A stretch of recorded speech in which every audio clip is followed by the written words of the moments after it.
रहे हैं, तो मुझे बड़ी खुशी हुई है ये बात देखकर कि लोगों को, वो कहते हैं ना, 10 साल के अंदर जो है जो हालात हुए हैं आज प्रदेश के अंदर वो सबके सामने आ गए हैं और लोग जो हैं बहुत ही ज़बरदस्त तरीके से त्रस्त हैं। और उसका नतीजा ये है कि जिन्होंने ओपनली जो बीजेपी के समर्थक थे वो जो हैं ज्वाइन कर रहे हैं कांग्रेस पार्टी को, तो आप समझ सकते हैं कि कितना हालात जो हैं पिछले 10 साल के अंदर खराब हुए हैं।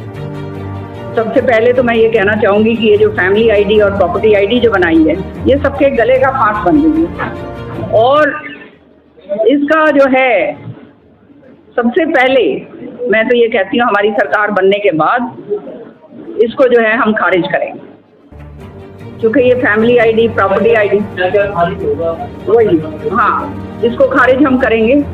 दूसरा जो है ओल्ड पेंशन स्कीम जो है, आपने देखा हिमाचल प्रदेश में सरकार आई है, उन्होंने जो है दोबारा बहाली कर दी। राजस्थान के अंदर तो है ही, बाकी जगह अपना है, तो यहाँ पे भी ओल्ड पेंशन स्कीम को दोबारा से उसको बहाली करी जाएगी और ये हमारा वायदा है। साथ ही साथ जो है ये ओल्ड एज पेंशन और ये सारी की सारी जो जिस तरह से कट रही हैं, क्योंकि ये फैमिली आईडी के कारण और ये सारा कुछ क्योंकि सब क्लब कर दिया है।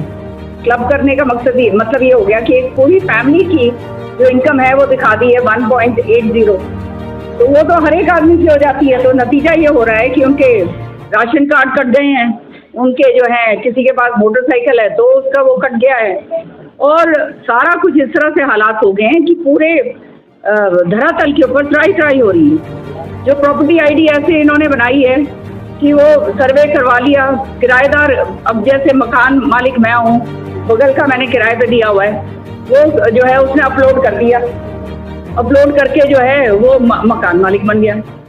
उसके ऊपर फिर आप जो है दावे ठोकते रहो, उसके ऊपर जो है आप अपलोड करवाते जाओ। सर्वर एक है, सर्वर चंडीगढ़ के अंदर है। तो मतलब ये आईटी को जो सहूलियत के लिए बनाया गया था वो सहूलियत नहीं रही, इसको जो है गले की फांस बना दी है। तो ये जो पोर्टल्स इतने सारे जो इन्होंने इकट्ठे कर दिए हैं, इनको भी जो ज़रूरत नहीं है उनको हम ख़त्म करेंगे।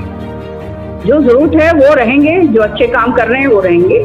और साथ ही साथ ये जो हैं जिस तरह से ये आईटी के हम खिलाफ नहीं है बिल्कुल भी, क्योंकि फ्यूचर जो है वो आईटी का है, लेकिन वो आईटी सही तरीके से लोगों की सहूलियत के लिए इस्तेमाल हो, ये हमारा जो है कहना है। बीपीएल कार्ड जो है वो सारे हमारे बीपीएल कार्ड हमारे यहाँ पे कट गए, हमारा जो है पीले कार्ड कट गए, नए कार्ड बनने की तो बात छोड़िए, बुढ़ापे पेंशन कट गई है, जिनकी सारी बसर जो है जीवन बसर वो बुढ़ापा पेंशन पे होती थी, आज उनकी बुढ़ापा पेंशन कट गई है। तो हर तरीके से लोग जो हैं वंचित हो रहे हैं। और जो हालात वैसे आप देख ही रहे हैं, नौजवान बच्चों के साथ जो बेरोजगार घूम रहे हैं, कौशल रोजगार योजना जो इन्होंने शुरू करी है, ये तो ठेका प्रथा है, खुलेआम सरेआम कच्ची नौकरी 1 साल की, और वो भी 1 साल के अंदर जब चाहे कोई भी निकाल सकता है। तो इतनी सारी जो लंबित नौकरियां पड़ी हुई हैं उनको जो है सरकार भरे। हम तो बार बार ये बात कहते हैं, लेकिन वो बात नहीं हो रही है। और आज जो है हालात ये हो गए हैं कि ये जो सीईटी का भी जो टेस्ट इन्होंने दिया है, ये भी नौजवान जो बच्चे जो मेरिटोरियस हैं वो पीछे रह जाते हैं, क्योंकि वो नंबरिंग का सिस्टम ऐसा कर दिया कि उसके अंदर तो जो है आधे तो जो पढ़ाई लिखाई वाला लड़का है, वो अभी मैं गई थी कौन से वहाँ पे अटेली में एक गाँव में, वो कह रहा था, कहता जी मेरे 92% नंबर मेरे आ रहे हैं, मेरे को नहीं लिया जा रहा। तो आप समझ सकते हैं क्या हालात आज के दिन हो गए हैं। पानी, बिजली, ये सारा का सारा, ये तो श्रुति ने अपने टाइम पर फीवर और वो सब करवाया था, लेकिन सारी जगह मैंने जाके देखा है, आज तक एक ईंट नहीं लगाई उसके ऊपर, उसको सूचित करने के लिए कि सही ढंग से चले। 10 साल पहले जो काम हुआ था वही आज के दिन है, कोई नया विकास की बात तो हुई नहीं। और सुनिए ना, और साथ ही साथ आपको एक विश्वास मैं दिलवाती हूँ कि कानून व्यवस्था जो इतनी बुरी तरह से चरमरा चुकी है, आज जो दुकानदार भाई है वो अपने घर रात को दुकान जब बंद करता है, घर जाता है तो उसको डर लगता है कि मेरा पता नहीं क्या हो जाएगा रास्ते में। तो ये बात तो मैं कह के जा रही हूँ यहाँ पे, और आप जानते हैं हमारी सरकार आएगी, हम इस प्रदेश को पूरी तरह से कानून व्यवस्था देंगे और जो क्रिमिनल्स हैं वो भाग जाएंगे। किसी को यहाँ घर नहीं बैठने देना, आप जानते हैं इन चीज़ों में बहुत सकते हैं। तो ये सारे के सारे जो कार्रवाई है पूरी तरह से ये करेंगे अच्छी तरह से। और श्रुति चौधरी जो हैं अपना काम पे लगी हुई हैं, लोगों ने तो देखा हुआ है हम तो अपने हक से मांगते हैं, जो वोट हम मांगेंगे अपने हक से मांग रहे हैं, क्योंकि हमने काम किया है इस इलाके में। जो पिछले 10 साल से जिन्होंने जिता के जिनके नाम पर भेजा है, उनको तो लोगों ने शक्ल ही नहीं देखी। अब चुनाव के टाइम जो है कोई ना कोई जुमला लेके फिर आ जाएंगे। पिछली बार तो जो है पुलवामा कर दिया था। अब जो है आपने देखा ये किस तरह से फौज को बिल्कुल तहस नहस कर दिया है। अग्निवीर इलाके में एक फौजी की बेटी हूँ, और फौजी की बेटी होने के नाते मैं बताती हूँ कि किस तरह से फौज का तहस नहस पूरी तरह से कर दिया गया। तो ये सारी चीजें जो हैं ये तब होती हैं जब सरकार जो है वो आम आदमी के प्रति संगीन नहीं होती है, और सरकार जो है ये सोचती है कि भाई जो बड़े बड़े लोग हैं वो पूंजीपति हैं, उनकी कमाई होने दो, बाकी देखी जाएगी। क्योंकि जरूरत भी नहीं है उनको, जात पात के ऊपर वोट पड़ जाती हैं। कोई उल्टा पुल्टा कोई वो जो कहते हैं ना मीठी गोलियां चुसाई जाती हैं, उसके ऊपर वोट पड़ जाती हैं। जो है धर्म की और जाति के ऊपर जो है वोट मांगते हैं।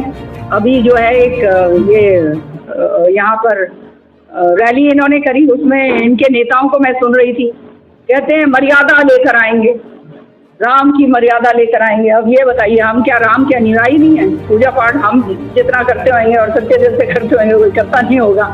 अब राम और राम की मर्यादा किसके दिल में नहीं है?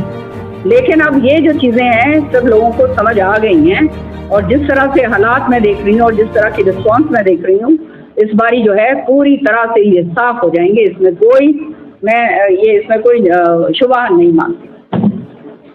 सरकार का काम होता है जो अब आज के दिन बेरोजगारी इतनी जबरदस्त हो गई है कि वो बच्चों को किस तरह से रोजगार दिया जाए, वो एक संगीन और बहुत ही विचारहीन जो सरकार होती है वही ये काम कर सकती है। वो पॉलिसीज इस तरह की बना सकती है, हर एक आदमी का जो है नहीं है हो सकता। आज जो सरकार चल रही है इनके ना तो कोई पॉलिसीज हैं, ना किसी तरह का इनका जो कहते हैं ना सरकार का कोई वो लगता ही नहीं है कि कोई सरकार है। सारा का सारा धक्कम पे काम चल रहा है। सब लोग जो हैं दुखी हो रहे हैं इधर से उधर। अब मुझे गांव में बता रहे थे कि हर एक गांव घर में एक आदमी ऐसा निर्धारित कर दिया है जो ये कागज ले लेके इधर से उधर से इधर घूमता रहता है। बीजेपी को समझ आ गई है कि इनका सुपड़ा साफ हो गया, इसमें कोई बात नहीं है। और ये जो रैलियां करी जा रही हैं इसमें तो अफसरों को कह दिया जाता है, जबरदस्ती ठोक ठोक के जो है लोगों को लेकर आते हैं। ये रैलियों से कोई उसका वो नहीं है, चलते निकलता निकली उधर। ये रैली मापदंड नहीं होती है किसी भी तरह की, और ये तो खाली दिखावे होते हैं। असलियत जो होती है लोगों के बीच में, सारे लोग थोड़ा रैलियों में पहुंचते हैं, और जो रैलियों में पहुंचते हैं जरूरी थोड़ा वो सारे आपके वोटर हैं। तो ये तो सब बेकार की बातें हैं। ये सरकार जो है अब अपना वो कहते हैं ना झेप मिटाने के लिए ये सारा कार्रवाई जो है कर रही है और करेगी। कांग्रेस के हमारे जो प्रोग्राम्स हैं वो हम निर्धारित कर रहे हैं, वो प्रोग्राम्स होंगे हमारे। हम तो प्रोग्राम क्या, अब मैं आई हुई हूँ यहाँ पर, मेरे बाद श्रुति आएगी। इलाका जो है श्रुति चौधरी यहाँ से इलेक्शन लड़ी हुई हैं, पहले मेंबर ऑफ पार्लियामेंट रही हुई हैं। अब हरियाणा के अंदर जो है हमारे जो हैं अब नए प्रभारी आए हैं, अब सारे के सारे प्रोग्राम निर्धारित होंगे। हम लोगों के बीच में रहने वाले लोग हैं, और कम से कम मैं हमारे बारे में भी ये बात कह सकती हूँ कि हमने तो करके दिखाया है, और उसके आधार पर जो है हम कोई लारे लप्पे हम नहीं देते, झूठी बातें हम नहीं करते, कोई जो है लंबी चौड़ी जो है वायदे हम नहीं करते। जो सच्चाई है वो सच्चाई के रास्ता जो है हमारा राजनीति है अपने कर्म के हिसाब से, और वो कर्म हम अपना कर रहे हैं, मैं और श्रुति कर रहे हैं, और पूरी तरह से निभाएंगे। हरियाणा के सारे जितने भी लोग हैं, जितना हम उनके लिए कर सकते हैं वो उतना कम।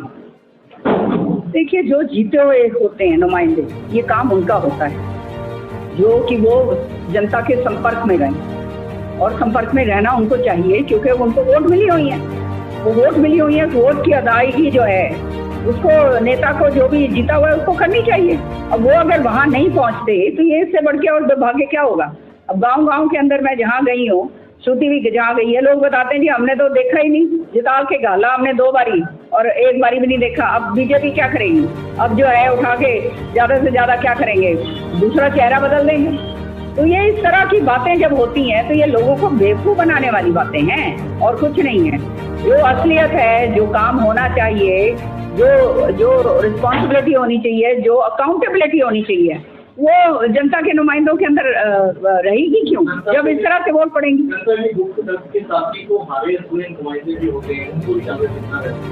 बिल्कुल, हमारे जहाँ तक देखिए जो हारे हुए नुमाइंदे होते हैं वो अपने वो वर्कर्स के जरिए ही काम कर सकते हैं। क्योंकि वो गांव-गांव में जाकर क्या बात करेंगे भैया जाकर। वो तो अब वर्कर जो है अपना काम जो लेकर आता है और जो जिस तरह से जो भी हैसियत होती है जिसकी, वो उतना काम करवाता है। वो हम करवाते हैं, हमेशा से करवाते आए हैं, आज से नहीं, बहुत पहले से। भिवानी के अंदर हम बैठते हैं, हमारा जो है घर जो दिल्ली में है वहाँ पर लोग आते हैं। हम लोग तो जीते हुए नुमाइंदे नहीं हैं, क्योंकि जीता हुआ जो है वो उसका काम होता है। अब जीते हुए जो नहीं है, गांव में जाके अब कोई कहेगा कि भाई हमारे को पानी दिलवाओ, हमारे को ये दिलवाओ, वो तो हम नहीं कर सकते।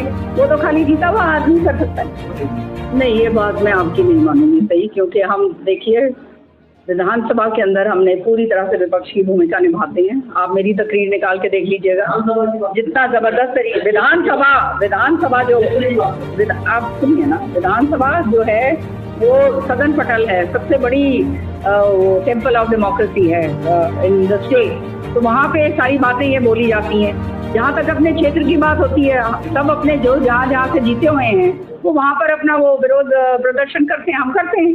अब मैं जैसे जीती हुई हूँ तो शाम में हमने करा है, लगातार करा है। 2024 के अंदर कांग्रेस सरकार बनाएगी, चाहे ये कितने ही जुमले लेकर आ जाएं। इस बारी लोग पूरी तरह से त्रस्त हैं, हर वर्ग त्रस्त है, नौजवान त्रस्त है, बेरोजगार त्रस्त है, ये व्यापारी त्रस्त है, किसान त्रस्त है, महिलाएं त्रस्त हैं, मजदूर त्रस्त है, कोई रह नहीं गया, बस काम कर्मचारी त्रस्त है। तो रह क्या गया? जब सरकार इस तरह की बन जाए कि हर एक वर्ग त्रस्त हो और सड़क के ऊपर आ जाए और उनके ऊपर लाठियां चलाई जाएं, तो रह क्या गया? सरपंचों को आप 1 साल हो गया इनको अभी चुने हुए, अभी तक उनकी ग्रांट नहीं आई है। क्या वो काम करेंगे? जो जिला परिषद के लोग हैं और जो जीते हुए लोग हैं, उनकी ग्रांटें नहीं आई हैं, क्या काम करेंगे बेचारे? जीत के इसलिए आए हैं, लोगों को वायदे करके आए हैं कि हमने ये काम करना है, ये काम करना है, ये काम करना है, लेकिन काम तो तब करेंगे जब उनको ग्रांट मिलेगी। ग्रांट ही नहीं सरकार दे रही, इतना जबरदस्त कर्जे के अंदर डूबी हुई है और इनको व्यवस्था जो है वो करनी आती ही नहीं है।